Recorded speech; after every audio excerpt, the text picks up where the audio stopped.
Assalamualaikum warahmatullahi wabarakatuh. Yang terhormat Bapak Ibu hadirin sekalian, serta rekan-rekan yang saya banggakan.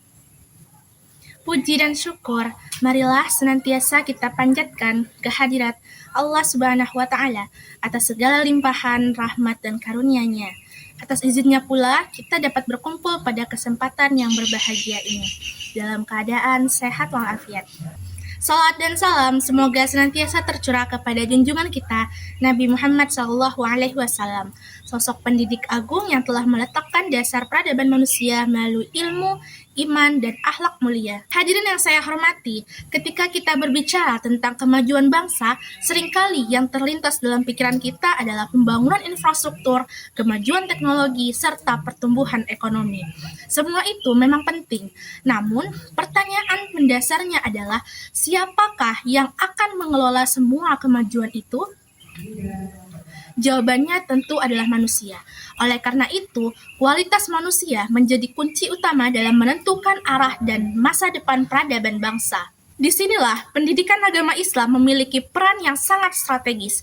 Pendidikan agama Islam bukan sekadar proses transfer pengetahuan keagamaan, melainkan sebuah investasi jangka panjang dalam membangun peradaban bangsa yang beradab, bermoral, dan berkepribadian luhur.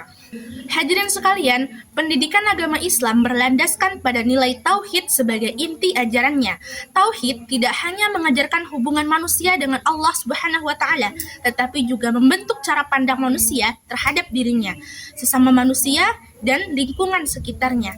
Dari tauhid lahir kesadaran bahwa setiap tindakan memiliki konsekuensi moral dan spiritual. Melalui pendidikan agama Islam, peserta didik dibentuk untuk menjadi manusia yang tidak hanya cerdas secara intelektual, tetapi juga matang secara emosional dan spiritual.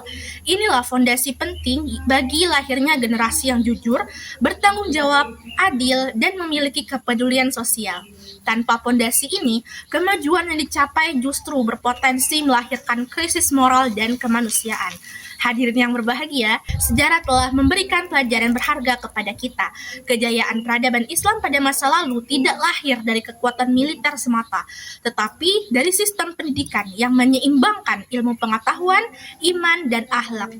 Para ilmuwan muslim tidak hanya unggul dalam bidang sains dan teknologi, tetapi juga memiliki integritas moral yang tinggi.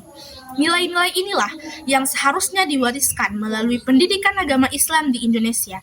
Ketika PAI dijalankan secara optimal, ia akan melahirkan generasi yang mampu bersaing secara global tanpa kehilangan jati diri keislaman dan keindonesiaannya. Inilah makna pendidikan agama Islam sebagai investasi peradaban bangsa.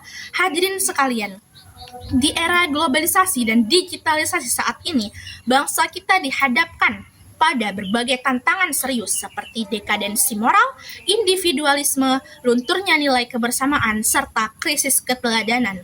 Dalam situasi seperti ini, pendidikan agama Islam berfungsi sebagai benteng moral sekaligus kompas arah kehidupan. Pendidikan agama Islam mengajarkan nilai kejujuran di tengah maraknya praktik korupsi, menanamkan nilai toleransi di tengah keberagaman, serta membangun kesadaran keadilan dan kemanusiaan di tengah ketimpangan sosial. Nilai-nilai tersebut merupakan pilar utama dalam membangun masyarakat yang damai, harmonis, dan berkeadaban. Namun demikian, hadirin yang saya muliakan, menjadikan pendidikan agama Islam sebagai investasi peradaban tidak cukup hanya dengan menjadikannya mata pelajaran formal di ruang kelas. Pendidikan agama Islam harus diinternalisasikan dalam seluruh aspek kehidupan pendidikan, baik melalui keteladanan pendidik, budaya akademik, maupun praktik sosial sehari-hari. Disinilah peran strategis mahasiswa pendidikan agama Islam. Mahasiswa pendidikan agama Islam tidak hanya dipersiapkan menjadi pendidik, tetapi juga menjadi agen perubahan sosial. Dengan bekal ilmu dan nilai keislaman, mahasiswa pendidikan agama Islam diharapkan mampu menghadirkan Islam yang rahmatan lil alamin baik di lingkungan kampus maupun di tengah masyarakat. Hadirin yang saya hormati, jika bangsa ini ingin memiliki masa depan yang bermartabat, maka pendidikan berbasis nilai harus menjadi prioritas utama. Pendidikan agama Islam adalah investasi yang hasilnya mungkin tidak selalu terlihat secara instan, tetapi dampaknya sangat besar dan berkelanjutan. Ia membentuk karakter, menanamkan nilai, dan menyiapkan generasi penerus bangsa yang berintegritas. Bangsa besar bukan hanya bangsa yang maju secara material, tetapi bangsa yang kuat secara moral dan spiritual. Dan pendidikan agama Islam hadir sebagai salah satu instrumen utama dalam mewujudkan cita-cita tersebut. Akhir kata, marilah kita bersama-sama meneguhkan komitmen untuk menjadikan pendidikan agama Islam sebagai fondasi dan investasi peradaban bangsa. Semoga melalui pendidikan yang berlandaskan iman, ilmu, dan akhlak mulia, Indonesia mampu melangkah menuju masa depan yang adil, beradab, dan diridhoi oleh Allah Subhanahu wa Ta'ala. Akhirul kalam, wassalamualaikum warahmatullahi wabarakatuh.